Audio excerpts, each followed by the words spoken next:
History Spotlight, brought to you by HEC Media and the Missouri Historical Society. Hello, I'm Dr. Jody Sowell, president of the Missouri Historical Society in St. Louis, and this is History Spotlight. Loring Pickering, a young journalist from New Hampshire, moved to St. Louis in the 1840s, where he clashed with prominent political figures over issues like slavery. One of these disputes escalated into a comical, yet heated street fight. Chris Gordon, MHS Director of Library and Collections, tells the story. So in the 1840s, there's a young man by the name of Loring Pickering who moves to St. Louis from New Hampshire, and he purchases the Daily Union newspaper, which was closely associated with what was the dominant political machine in Missouri known as the Central Clique. Members of the Central Clique, they were very pro-Southern, very pro-slavery. So it's a little unusual that a New Englander would associate himself with pro-slavery, but that's what Pickering did. In 1849, the senior senator from Missouri was Thomas Hart Benton.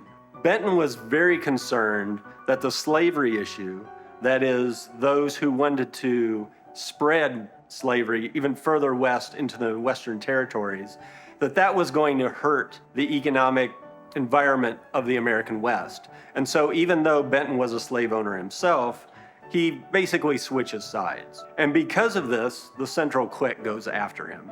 And Loring Pickering begins to print all these anti-Benton op-eds in the local paper, in the Daily Union, and so forth. This catches the attention of Francis Frank Blair Jr., who was a very close ally of Benton. Blair himself was very well connected. His father was one of the most influential newspaper men in the United States, close friend of President Andrew Jackson, an advisor to presidents and so forth. So Blair had a lot of clout himself. Pickering knew this. Pickering begins to attack him in the press as well, alongside Benton. Well, Blair was known as being kind of short-tempered. He endured it for a while. Finally, he'd had enough of all these political attacks, and he challenges Pickering to a duel. And so, on an early March day in 1849, Frank Blair and his brother Montgomery are walking down 2nd Street when they see Loring Pickering approaching them. Both sets of individuals had umbrellas with them.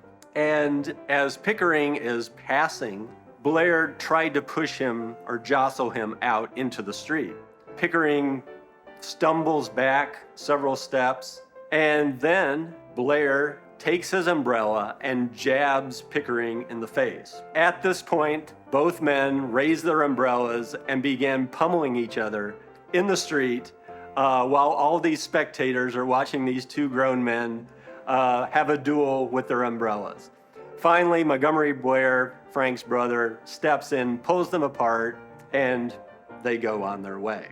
Several days go by, and then something very mysterious happens. Frank Blair, who is an attorney, is leaving the old courthouse one evening, and they had still not lit the gas streetlights in downtown St. Louis.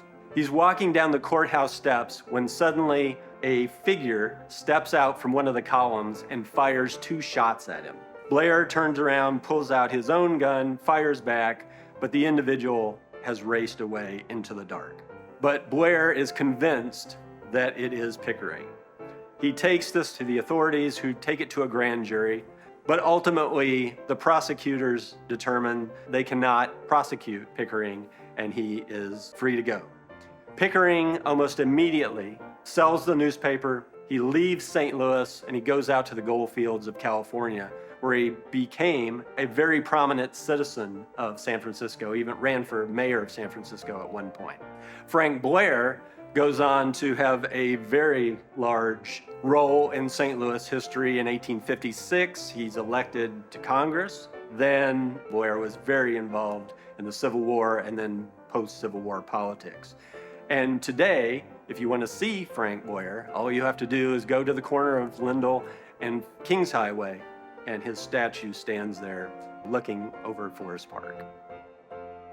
To learn more about the Missouri Historical Society, visit mohistory.org.